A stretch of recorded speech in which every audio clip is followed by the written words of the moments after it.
Hello everyone. In today's 11th Commerce OC lecture, we have completed with almost 3 chapters and we are going to start with chapter number 4, page number 61. So this is in front of you, forms of business organization. Forms of business organization.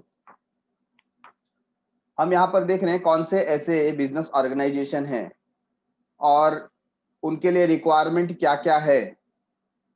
In case in future if we want to be a part of this organization, तो हमें किन बातों का ध्यान होना चाहिए, किसका knowledge होना चाहिए. ओके, तो इसमें सबसे पहला जो फॉर्म ऑफ ऑर्गेनाइजेशन आता है वो आता है private sector organisation. Which organisation? Private sector. ठीक है, तो क्या होता है private sector organisation? Private sector includes all different types of individual और corporate enterprises. Different types of individual मतलब जो कोई अकेला सिंगल पर्सन रन कर रहा होगा, या कॉर्पोरेट एंटरप्राइजेस जो एक कंपनी के लेवल पे काम हो रहा होगा. Private sector enterprises are owned and managed by the private entities. Obviously private मतलब होता है निजी. निजी मतलब जो किसी का है, गवर्नमेंट का नहीं है, जो पब्लिक का नहीं है, उसे हम क्या बोलते हैं? प्राइवेट. तो ऐसी जो निजी ऑर्गेनाइजेशन है उन्हें प्राइवेट एंटिटीज कहा जाता है. उनका ओनरशिप और मैनेजमेंट ये कौन देखते हैं?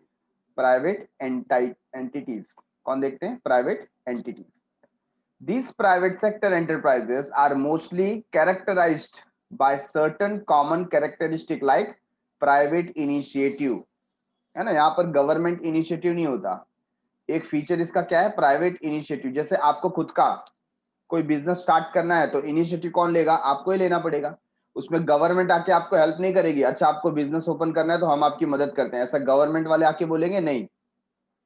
आपको खुद इनिशिएटिव स्टार्ट करना पड़ेगा. ठीक है ना, खुद इनिशिएटिव लेना पड़ेगा. तो प्राइवेट इनिशिएटिव. Profit motive. आप कोई बिजनेस क्यों करेंगे? क्योंकि आपका उसके पीछे का जो हेतु है, जो आपका जो मोटिव है वो क्या है? प्रॉफिट अर्न करना. कोई बिजनेस क्यों कर रहा है? प्रॉफिट अर्न करने के लिए कर रहा है. जबकि गवर्नमेंट जो बिजनेस करती है वो वेलफेयर के लिए करती है. किसके लिए करती है? वेलफेयर के लिए. और हम जो बिजनेस करते हैं प्राइवेट इंडिविजुअल, वो किसके लिए करते हैं? हम करते हैं प्रॉफिट के लिए. Ownership and management in private hands. जो ओनरशिप है वो भी किसके हाथ में? निजी हाथों में होता है, प्राइवेट हैंड्स में होता है. जो ओनर है वो क्या कर रहा है? मैनेज कर रहा है, etcetera. Nowadays the private sector in the form of corporate industrial units are normally owned by shareholder and managed by professional managers. आज की तारीख में जो बड़े बड़े ऑर्गेनाइजेशंस है, जो कॉर्पोरेट इंडस्ट्रियल यूनिट्स है, उसमें ओनरशिप और मैनेजमेंट सेपरेट हो गया. Ownership is in the hand of share holder. Ownership किसके हाथ में चला गया? शेयर होल्डर्स के हाथ में चला गया. ठीक है, और मैनेजमेंट किसके हाथ में चला गया? प्रोफेशनल मैनेजर, जिसको हम बोल सकते हैं बोर्ड ऑफ डायरेक्टर्स. ठीक है, तो ये हमको ध्यान रखना है. Owned by shareholder and manage by professional manager, where they are not only guided by the profit motive but also by expansion, consolidation, arousing social consciousness and social responsibility, social welfare. मतलब यहाँ पर इनका जो motive है ये सिर्फ profit कमाना नहीं है. प्रॉफिट तो कमाना ही है, उसके साथ साथ में क्या करना है? उनका मोटिव है एक्सपांशन, मतलब बिजनेस को और बड़ा करना है, वास्ट लेवल पे लेकर के जाना है. इसके बाद है कंसोलिडेशन. कंसोलिडेशन मतलब दूसरे बिजनेस एंटरप्राइज के साथ में ज्वाइंट होना है कि नहीं? दूसरे बिजनेस एंटरप्राइज. देखो अभी आज की तारीख में अमलगमेशन किसका हो गया? वोडाफोन और आइडिया. क्या बन गए? दोनों मिलके वी. है कि नहीं? तो ये क्या हुआ? एक कंसोलिडेशन हुआ, दोनों मिल गए. तो ये क्या हो सकता है? उसके बाद अराउजिंग सोशल कॉन्शियसनेस. समाज के बीच में एक अवेयरनेस क्रिएट करना. सोशल रिस्पॉन्सिबिलिटी, समाज के प्रति जो उनके कर्तव्य है उसको कंप्लीट करना. एंड सोशल वेलफेयर, समाज का भला करना. ये सब भी इसके पीछे क्या होता है? एक कंबाइंड मोटिव होता है. तो कोई सिंगल मोटिव नहीं होता कॉर्पोरेट का. कॉर्पोरेट के इतने सारे मोटिव होते हैं, हेतु होते हैं. ठीक है,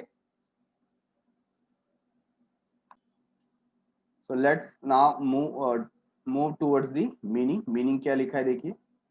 Private sector is the part of economy that is run by individual or group of individual to earn profit. तो कोई एक इंसान अकेला भी रन कर सकता है या कोई ग्रुप मिलकर के भी रन कर सकता है। तो प्राइवेट सेक्टर में देखो हम हमारे सामने 5 ऑर्गेनाइजेशन आ गए। सबसे पहले सोल प्रोप्राइटरशिप, दूसरा पार्टनरशिप, तीसरा जॉइंट हिंदू फैमिली फॉर्म, चौथा cooperative society and last one is joint stock company. ठीक है,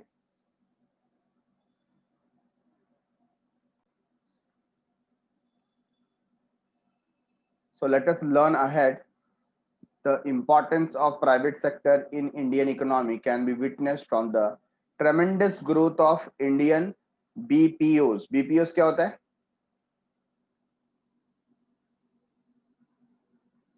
बिजनेस प्रोसेस आउटसोर्सिंग। क्या बोलते हैं? फुल फॉर्म क्या है? Business process outsourcing. ठीक है ना?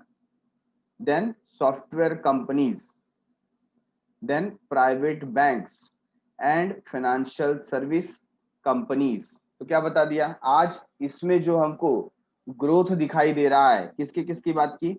इंडियन बीपीओ, मतलब बैक ऑफिस में जो लोग काम करते हैं या जो कॉल सेंटर्स में काम करते हैं, है ना, जो लोग सर्विस प्रोवाइड करते हैं थर्ड पार्टी के थ्रू, और जो ऑफिस में फ्रंट में काम करते हैं उनको बोलते हैं बैक ऑफिस। बैक ऑफिस मतलब बिजनेस प्रोसेस आउटसोर्सिंग का काम। ठीक है, उसके अलावा India is on second number for software development. फिर प्राइवेट बैंक बहुत अच्छे तरीके से काम कर रहे हैं, फाइनेंशियल सर्विसेज प्रोवाइड कर रहे हैं ऐसी कंपनीज, इनमें ग्रोथ बहुत ज्यादा है। The manufacturing industries of India is flooded with private Indian companies. क्या बता दिया? Manufacturing industry of India is flooded with private Indian companies. Manufacturing industry में ज्यादातर क्या है? प्राइवेट इंडियन कंपनीज है। In fact they dominate the said industry, इसमें इनका प्रभुत्व है, मतलब ज्यादा से ज्यादा जो प्रोडक्शन है ये इंडियन कंपनी ही कर रही है। Manufacturing companies covering the sectors like automobile, chemicals, textile, agro food, computer hardware, telecommunication equipment and petrochemical products were the main drivers of growth. तो आज की तारीख में जो मेन ड्राइवर्स हैं उसमें से कुछ नाम यहाँ पर हमने देखे। ओके, तो ये योगदान बता रहे हैं कि प्राइवेट इंस्टीट्यूशन का क्या योगदान है। अब उसमें जो सबसे पहला पार्ट था क्या था? Sole trading concern. क्या है? Sole trading concern. तो यहाँ पर सबसे पहला ये जो वर्ड है सोल, है ना, तो सोल का मतलब क्या होता है? सोल का मतलब होता है सिंगल।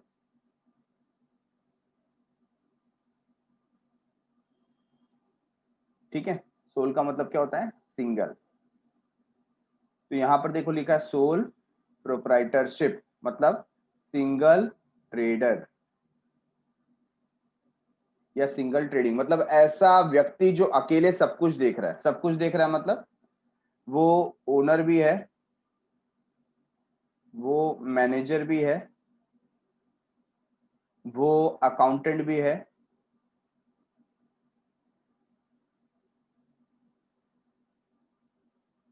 वो रिकवरी एजेंट भी है,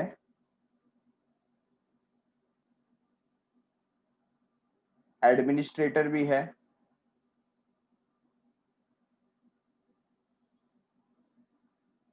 और कभी कभी वो क्लीनर भी है ना। ऐसे बहुत सारे टाइप ऑफ जॉब वो अपने यहाँ पर करता है।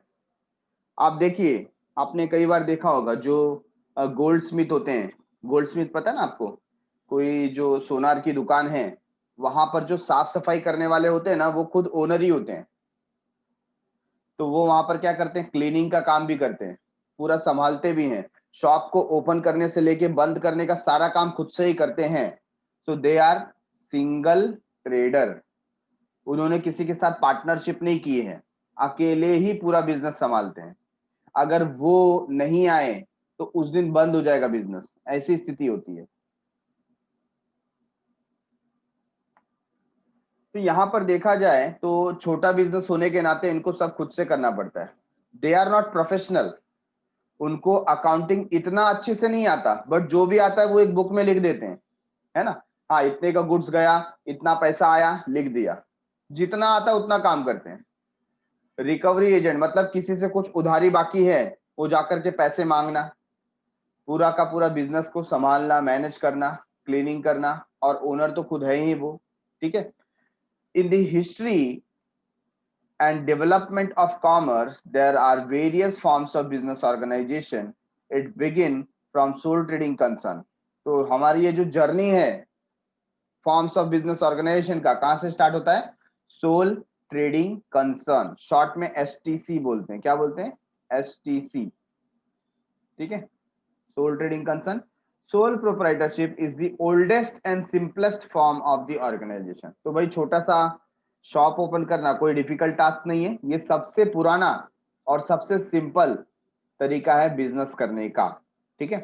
The word sole means single, sole का मतलब क्या हो जाता है? Single, and proprietorship means owner, मतलब single owner. Thus the name itself suggests that there is only one owner. नाम ही बताता है, क्या नाम बताता है? There is only one owner, एक ही ओनर है। A sole trader is an independent owner of a business.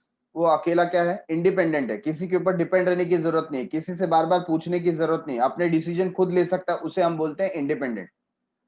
The proprietor has all the rights and responsibility of the business and any profit or loss made. For example, यहाँ पर क्या है? proprietor, सारे उसको अधिकार हैं business के बारे में डिसाइड करने का, और उसके ऊपर बहुत सारे कर्तव्य भी हैं, रिस्पॉन्सिबिलिटीज भी हैं। तो राइट्स तो है, रिस्पॉन्सिबिलिटी भी है, और जो भी प्रॉफिट होगा ये भी उसका ही होगा, किसी के साथ शेयर करने की जरूरत नहीं है। जैसे आपने कई बार देखा होगा, ग्रोसरी शॉप होता है हमारे आसपास, कोई ब्यूटी पार्लर है, कोई गिफ्ट का शॉप है कि नहीं? तो ऐसा जो होता है उसमें सिंगल ओनर ही काम करता है। ज्यादा से ज्यादा क्या होता है, उसके जो फैमिली में है ना, कभी फैमिली मेंबर्स है तो कभी कभी वो हेल्प कर देते हैं, अदरवाइज तो पूरा का पूरा जो एडमिनिस्ट्रेशन है खुद संभालता है, वो सिंगल ओनर है, उसे हम बोलते हैं sole proprietor.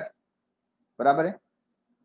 Meaning, in this form of business an individual invest his own capital, खुद का पैसा लगाता है, यूजेस हिज ओन स्किल। तो पहला क्या है? खुद का कैपिटल, खुद का स्किल, जो उसे आता है ना, जो उसे आता है वो करता है। एंड अंडरटेक्स बिजनेस एक्टिविटीज, और बिजनेस एक्टिविटी से रिलेटेड काम करता है। Okay. He manages affairs of the business, business के जो भी एडमिनिस्ट्रेटिव वर्क है वो खुद मैनेज करता है। एंजॉय प्रॉफिट, जो भी प्रॉफिट हुआ उसको किसी के साथ शेयर करने की जरूरत नहीं, उसको किसी के साथ बांटने की जरूरत नहीं। And bear losses on his own, और लॉस भी होगा तो भी उसको ही बेयर करना पड़ेगा, कोई उसका लॉस शेयर करने भी आएगा नहीं। This form of commercial organization is also known as proprietorship. तो क्या बोलते हैं इसको? इसको बोलते हैं प्रोप्राइटरशिप, है ना। The sole trader, individual entrepreneurship, proprietorship concern और सोल ट्रेडिंग कंसर्न। तो इसके इतने सारे नाम, इतने सारे इसके नाम, चाहे आप उसको सोल ट्रेडर बोलो, इंडिविजुअल एंटरप्रेन्योरशिप बोलो, या आप बोलो प्रोप्राइटरशिप कंसर्न और सोल ट्रेडिंग कंसर्न, सब एक ही। डेफिनेशन यहां पर प्रोफेसर जे हैंसन बता रहे हैं, sometimes known as one man business, it is a type of business unit where one person is solely responsible for providing the capital, for bearing the risk of the enterprise and for the risk of ownership. तो क्या बताना चाह रहे हैं कि कभी कभी इस बिजनेस को वन मैन बिजनेस भी बोला जाता है। It is a type of business unit where, ये एक ऐसा बिजनेस यूनिट है जहां पर अकेला पर्सन रिस्पॉन्सिबल है कैपिटल प्रोवाइड करने के लिए, मतलब कैपिटल प्रोवाइड करने के लिए और दूसरा कोई आएगा नहीं। और दूसरी बात, रिस्क बेयर करने के लिए भी ये अकेला है। कौन से रिस्क की बात कर रहे हैं? Risk of enterprise and for the risk of ownership, जो मालिकाना अधिकार का रिस्क है ना, और एंटरप्राइज का रिस्क है, वो उसको अकेले बेयर करना पड़ता है। मतलब अगर कहीं लॉस हुआ तो कोई शेयर करने नहीं आएगा, उसको ही अपने घर से पैसे भरने पड़ेंगे, ठीक है। And according to James Lundy, the sole proprietorship is an informal type of business owned by one person. इन्होंने एकदम सिंपल बोल दिया कि ये कैसा टाइप है? इनफॉर्मल, मतलब अनऑर्गेनाइज्ड, कैसा है, unorganised, of business owned by one person, जिसे एक अकेला पर्सन चलाता है। ठीक है, तो दोनों ही एडजस्टमेंट अपने आप में पूरा नॉलेज प्रोवाइड करते हैं, तो आपको दोनों में से एक जो डेफिनेशन है वो बाय हार्ट करना है।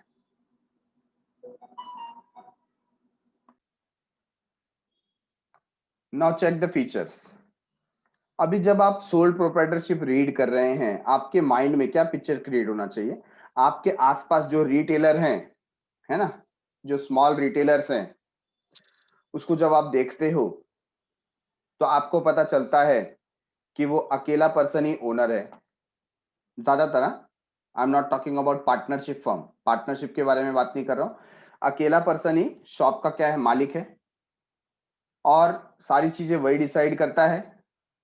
शॉप को ओपन करने से लेकर के साफ सफाई करना, लेन देन करना, पैसा वसूल करना, गुड्स लेकर के आने आकर पूरा रैक में सजाना, है कि नहीं, ये सारे काम।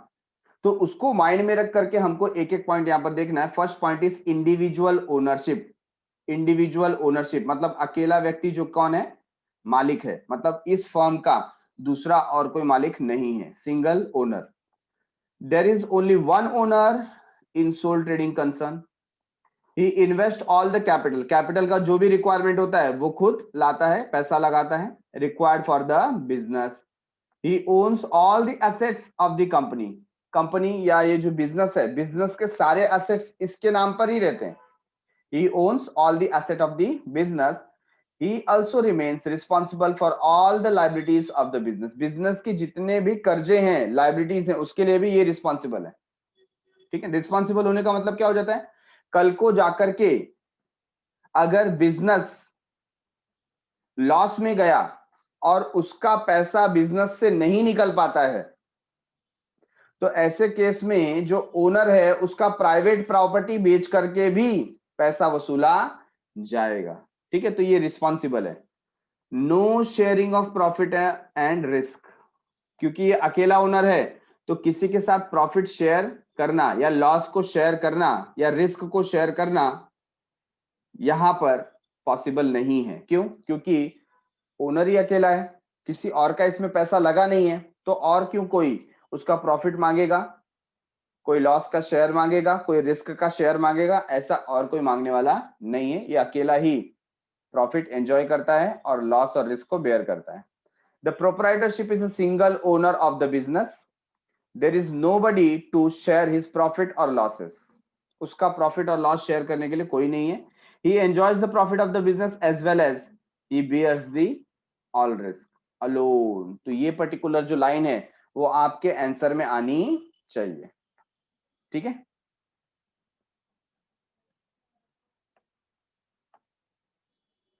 सेल्फ एम्प्लॉयमेंट आपने देखा है, जो लोग जॉब करने जाते हैं, ठीक है ना, जो लोग क्या करने जाते हैं, जॉब करने जाते हैं, तो वो किसी और से एम्प्लॉयमेंट का डिमांड करते हैं, मुझे जॉब चाहिए, मुझे जॉब दो।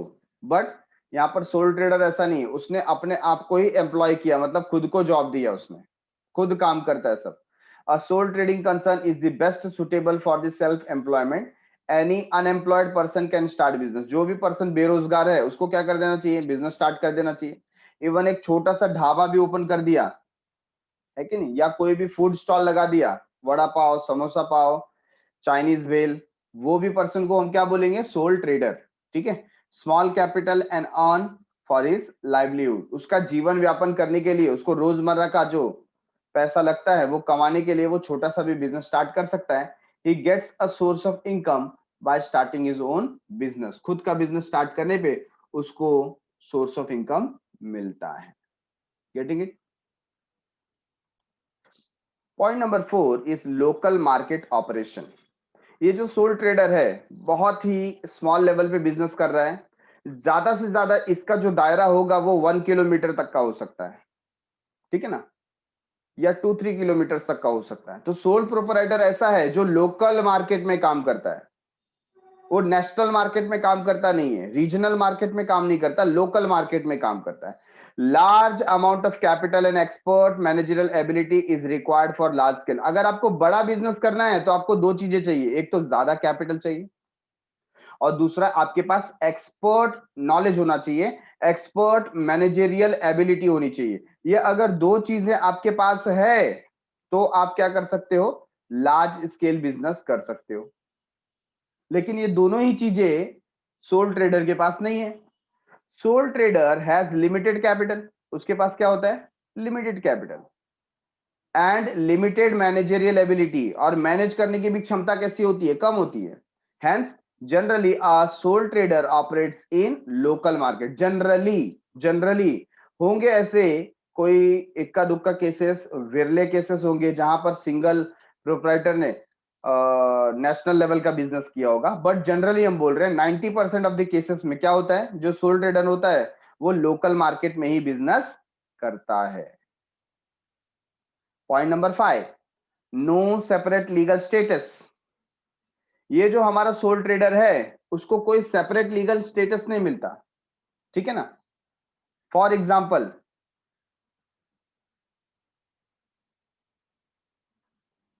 एग्जाम्पल आप देखिए कि हमारा ये जो स्टोर है, ठीक है, ये सपोज ये हमारा क्या है, स्टोर है। सपोज हमने स्टेशनरी शॉप ओपन किया,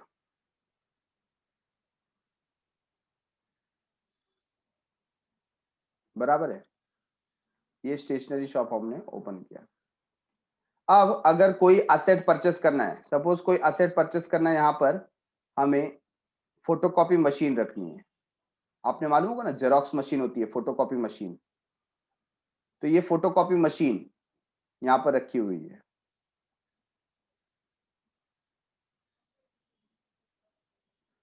तो मुझे बताइए, ये जो फोटोकॉपी मशीन, इसका ओनर कौन है, ओनर ये स्टेशनरी शॉप है या इसमें जो पर्सन इसका स्टेशनरी शॉप का ओनर बैठा है ना, ये है।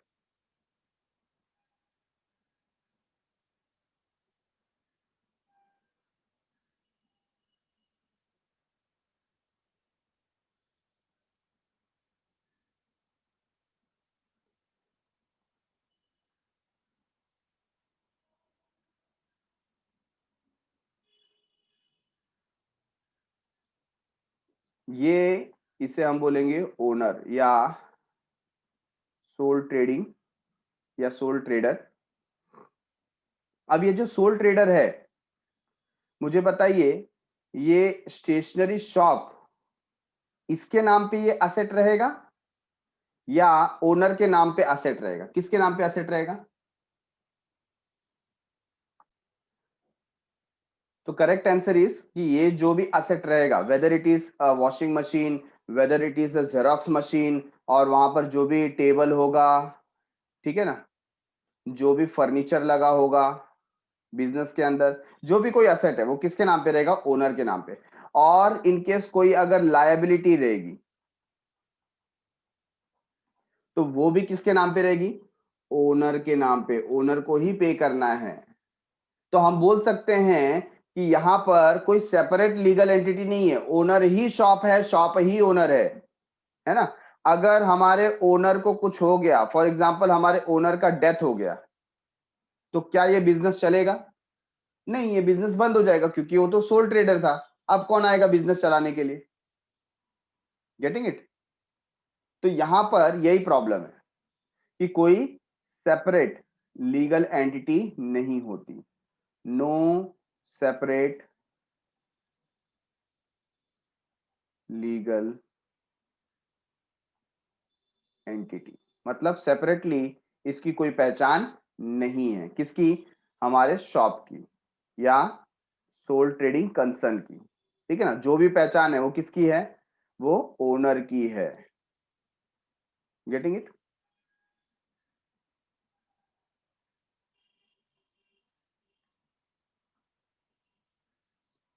A sole trading concern does not enjoy separate legal status. Sole trading concern को सेपरेट लीगल स्टेटस मिलता नहीं है। In the eyes of law, कानून की नजर में the sole trader and his business are considered one and the same. दोनों को क्या समझा जाता है? सेम समझा जाता है कि नहीं? अगर समझो, अगर हमारा जो ओनर है वो किसी जुर्म में गिरफ्तार हो गया, है ना, किसी को पता चला कि ये तो चोर है, इसने कहीं पर क्या किया था, चोरी किया था, तो क्या होगा? क्या उसका बिजनेस चलेगा? नहीं चलेगा। एक तो वो जेल जाएगा, है ना, और उसका शॉप भी क्या हो जाएगा? बंद हो जाएगा। जबकि कोई अगर कंपनी है, क्या है, कंपनी, और कंपनी का कोई शेयर होल्डर चोर निकला, तो क्या कंपनी चोर हो जाएगी क्या? नहीं। क्यों? क्योंकि जो ऑर्गेनाइजेशन है, जो कंपनी है, वो कंपनी अपने शेयर होल्डर से अलग है, उसका अलग अस्तित्व है, वो अलग असेट परचेस करती है, अलग लाइबिलिटीज है। Getting it?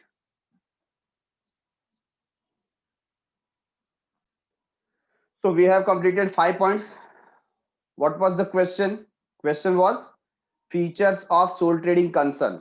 और उसमें सबसे पहला पॉइंट किससे रिलेटेड आ जाता है? ओनरशिप से रिलेटेड। क्या बोलेंगे? Individual ownership. नंबर 2 क्या है? No sharing and profit and risk. Profit और रिस्क में कोई शेयरिंग करेगा नहीं। सेल्फ एम्प्लॉयड, वो एम्प्लॉयड होता है, किसी और के अंडर में काम नहीं करता, लोकल मार्केट में ज्यादातर बिजनेस करता है, नेशनल इंटरनेशनल लेवल मार्केट पे नहीं पहुंच पाता। क्यों? क्योंकि उसके पास मैनेजरियल एबिलिटी भी कम है, कैपिटल भी कम है। नो सेपरेट लीगल स्टेटस, उसका और उसका जो ऑर्गेनाइजेशन है, दोनों को एक ही समझा जाता है in the eyes of law, कोई सेपरेट लीगल स्टेटस उसका नहीं है। Number 6, minimum government regulation. इसके अंदर गवर्नमेंट भी हस्तक्षेप नहीं करती है। वो बार बार आपको पूछेगे नहीं क्यों ये बिजनेस स्टार्ट किया, कैसे करना है मैनेज, मीटिंग क्यों नहीं कर रहे हो, ये कुछ नहीं पूछने वाली है। आपका बिजनेस है, आप संभालो। बहुत कम ऐसे चांसेस होते हैं जहां पर गवर्नमेंट का इंटरवीन हो सकता है, अदरवाइज गवर्नमेंट का रूल्स एंड रेगुलेशन बहुत ही क्या होता है? कम होता है। There is no separate act और law to govern the activities of sole trading concern. इसके लिए कोई सेपरेट लॉ बनाया गया नहीं है। The registration of the sole trading concern is not compulsory. और इसका रजिस्ट्रेशन भी क्या है? कंपलसरी नहीं है। मतलब आप रजिस्टर नहीं कराओगे तो भी चलेगा। ठीक है? और इसकी वजह से बहुत सारे लोग रजिस्टर नहीं कराते हैं। Rigid legal formalities are not required for formation. Formation करने के लिए जो लीगल रिक्वायरमेंट है ना, बहुत ही स्पेसिफिक ढंग से जो हमको फॉलो करना पड़ता है, फॉर्म फिलअप करना पड़ता है, तो लीगल फॉर्मेलिटीज कुछ कंप्लीट करने की जरूरत नहीं है।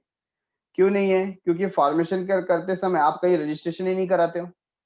Only the tax law and labour laws have to be followed. तो जो टैक्स लॉ है, इनकम टैक्स लॉ, वो फॉलो करना पड़ता है, और दूसरा लेबर लॉ जो है वो आपको फॉलो करना पड़ता है।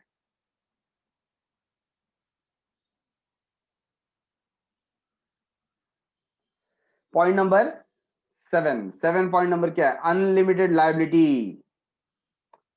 अनलिमिटेड लायबिलिटी का मतलब क्या होता है? जब बिजनेस के असेट लायबिलिटीज को कंप्लीट ना कर पाए, तो जो प्रोपराइटर होता है, उसका जो प्राइवेट एसेट होता है, उसको बेच करके पैसा निकाला जाता है। ठीक है? तो व्हाट डज इट मीन? तो हमारा ये बिजनेस है, ठीक है, ये बिजनेस है हमारा। सपोज बिजनेस का नाम है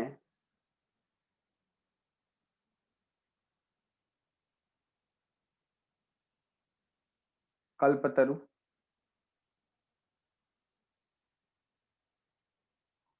स्टोर्स। ठीक है, कल्पतरु स्टोर्स। हमने एज अ ओनर, है ना, हम कौन है? ओनर है। हमने ये बिजनेस स्टार्ट किया और वहां पर कैपिटल दिया। कितना दिया? 5 लाख रुपीज। फिर हमने लोन लिया। लोन कितना लिया? 3 लाख रुपीज। टोटल कितना हो गया? 8 लाख रुपीज। ठीक है? आफ्टर 2-3 ईयर्स बिजनेस को क्या हुआ? Heavy loss. बिजनेस को क्या हुआ? Heavy loss. और लॉस हो गया लगभग 9 लाख रुपीज का। तो हमें क्या करना पड़ेगा? ये जो हमारा बिजनेस है कल्पतरु, उसको बेचना पड़ेगा। बेचेंगे तो यहाँ पर हमको क्या मिल सकता है? बेचने के बाद इस बिजनेस का वैल्यू कितना है 8 लाख, है ना, और इधर लायबिलिटी कितनी है 9 लाख। तो बेचने के बाद अगर 8 लाख रुपए आए भी तो क्या हम अपनी लायबिलिटी को कंप्लीट कर पाते हैं? नहीं कर पाते। कितना बच जाता है? 1 लाख रुपीस इज पेंडिंग, और प्लस जो 3 लाख रुपीस बैंक को लोन देना है वो अलग, क्योंकि वो हमारे पैसे नहीं थे। तो ये जो 1 लाख रुपीस और प्लस 3 लाख रुपीस, ठीक है ना,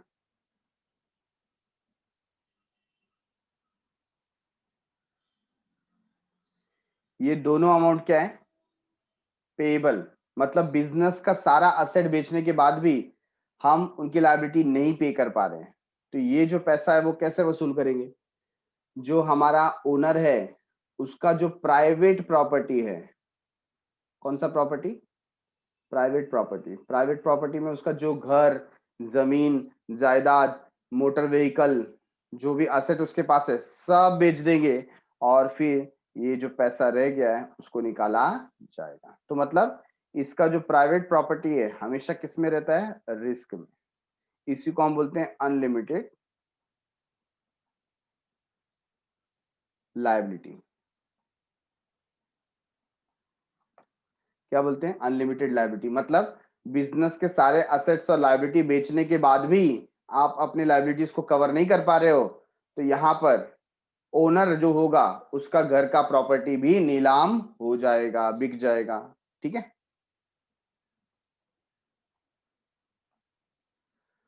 soul trader has unlimited liability. Unlimited liability implies that there is no distinction between personal property and business property. उसके बीच में कोई डिस्टिंक्शन ही नहीं है। अगर आपका बिजनेस प्रॉपर्टी लायबिलिटी नहीं पे कर पाता तो आपको घर से पैसा भरना पड़ेगा। If business assets are not sufficient to pay off liabilities of the business, then personal property of sole trader may be attached to business property. तो उसका जो personal property होगा वो भी अटैच कर लिया जाएगा। मेरिट्स। अभी अगर आप एक सोल ट्रेडर हो, अगर आप एक इंडिविजुअल प्रोपराइटर हो, तो आपके लिए इसमें क्या फायदे की बात है? सबसे पहला है इजी फॉर्मेशन। इजी फॉर्मेशन मतलब ये बिजनेस स्टार्ट करना बहुत ही आसान है ना। आपको भी ऐसा लगता है कि कोई प्रोडक्ट मुझे बेचना चाहिए, वो प्रोडक्ट लेकर के आओ, शॉप ओपन करो, बेचना स्टार्ट कर दो। कोई रूल्स एंड रेगुलेशन इसमें ज्यादा फॉलो करने की जरूरत नहीं है। ठीक है। तो बहुत ही आसानी से आप इसे फॉर्म कर सकते हो। फॉर्म कर सकते हो मतलब ये बिजनेस स्टार्ट कर सकते हो, बना सकते हो। The formation of sole trading concern is very easy and simple. Minimum legal formalities are required to formation या फॉर इट्स फॉर्मेशन। फॉर्मेशन करने के लिए बहुत ही कम लीगल फॉर्मेलिटी। अगर आप अपना शॉप भी स्टार्ट कर रहे हो तो शॉप का सिर्फ आपको गुमास्ता लाइसेंस लेना है, बस, दैट्स इट, और कोई चीज की जरूरत नहीं है। ठीक है। Number 2, quick decision. Quick decision ये कैसा होता है? इंडिपेंडेंट होता है। ये सेल्फ एम्प्लॉयड है, किसी के अंडर में जॉब नहीं कर रहा, तो ये जो भी डिसीजन लेना है खुद से लेता है, किसी को पूछेगा नहीं तो भी चलेगा। There is no need to ask anyone. तो इसका जो डिसीजन होता है वो कैसा डिसीजन होता है? Quick decision. फटाफट ये डिसीजन लेता है। Sole trader take quick decision. He may और मे नॉट कंसल्ट एनीवन। ये किसी को पूछे या ना पूछे उसकी मर्जी। Sole trader is not answerable to anybody, क्योंकि इसका जो टोटल रिस्क है, टोटल लॉस है, ये खुद बेयर करता है, तो किसी से कुछ पूछने की जरूरत नहीं है, किसी को जवाब देने की जरूरत नहीं है। Many times quick decisions in the business proves to be very profitable. कभी कभी ये जो क्विक डिसीजन है, आपने तुरंत का तुरंत डिसीजन लिया तो अच्छा प्रॉफिट हो सकता है। Sole trader can take quick action and get more benefit. तो ये जो सोल ट्रेडर हैं वो क्या कर सकते हैं? क्विक एक्शन लेते हैं और ज्यादा फायदा उठा सकते हैं। ठीक है। Number 3, maximum secrecy. ये भी वही पॉइंट है। मतलब आपके बिजनेस के जो सीक्रेट्स है कि आप धंधा कैसे करते हो, बिजनेस कैसे करते हो, ये बाहर लीक होते नहीं है। आप गुड्स कहां से परचेस करते हो, इतने कम दाम में आपको गुड्स कहां से मिलते हैं, तो ऐसे कुछ ना सीक्रेट्स होते हैं बिजनेस के। ये जो बिजनेस सीक्रेट है आप किसी के साथ शेयर नहीं करते हो, तो ये हमेशा क्या हो जाता है? सीक्रेट बना रहता है। बराबर है। The sole trader is owner and manager of his business. वो सोल ट्रेडर है, मैनेजर भी है। So he may not disclose his business secret plan, उसके जो बिजनेस के सीक्रेट प्लान है वो किसी से डिस्कस नहीं करेगा, डिस्क्लोज नहीं करेगा। With any third person there is no need to publish books of account. आपको बुक्स ऑफ अकाउंट भी शो करने की जरूरत नहीं। It is not necessary to maintain books of account of sole trading concern.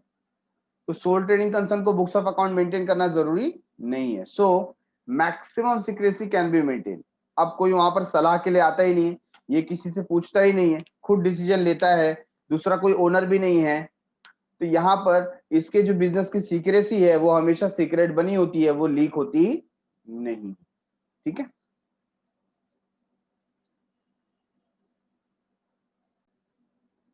Point number 4, point number 4 क्या है? Direct motivation. सबसे important, business करने का मोटिवेशन कैसे आता है? डायरेक्ट आता है। क्यों डायरेक्ट आता है?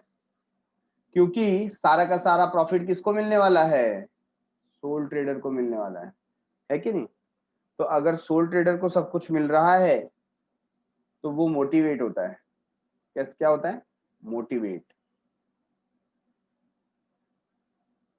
Sole trader is the owner and manager. He enjoys the whole profit of the business. Profit का जो पूरा प्रॉफिट मिलेगा बिजनेस का, वो एंजॉय करेगा, किसी के साथ शेयर करने की जरूरत नहीं है। He has direct motivation to earn more profit। और उसको और ज्यादा कमाना है तो उसको कैसा मोटिवेशन मिलता है? डायरेक्ट मोटिवेशन मिलता है। He always tries to work hard for more profit। और ज्यादा प्रॉफिट के लिए हमेशा वो ज्यादा मेहनत करने के लिए तैयार होता है, रेडी होता है। ओके।